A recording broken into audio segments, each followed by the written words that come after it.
si de debò volem crear ocupació estable i de futur, doncs s'han de fer polítiques perquè això sigui possible.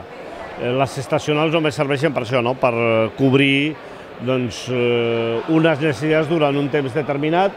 que quan arriba l'octubre s'esgoten. És en aquest sentit, amb el sentit que jo crec que convé que la gent tingui present la nostra demanda, la nostra exigència al govern de l'Estat de canvi de la política econòmica. És evident que la reforma del mercat de treball no ha comportat cap millora per lo que fa referència a l'ocupació, ni ha generat estabilitat, ni ha servit per crear ocupació,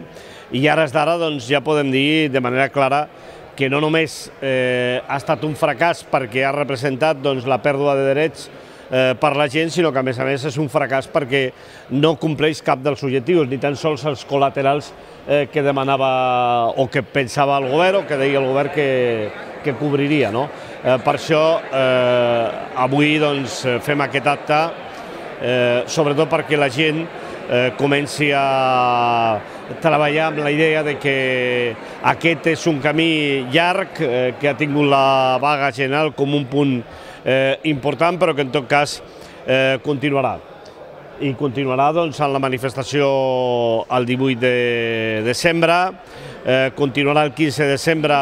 amb mobilitzacions que farem al conjunt de la Unió Europea, que encara està per determinar de quina intensitat seran, però que el sindicalisme català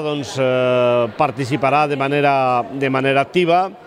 I més enllà d'això, si el govern persisteix amb les seves equivocacions, amb la seva política errònia que no ens porta enlloc, més que a perdre drets i a perdre llocs de treball, al gener tornarem a agafar força per tornar a plantar cara.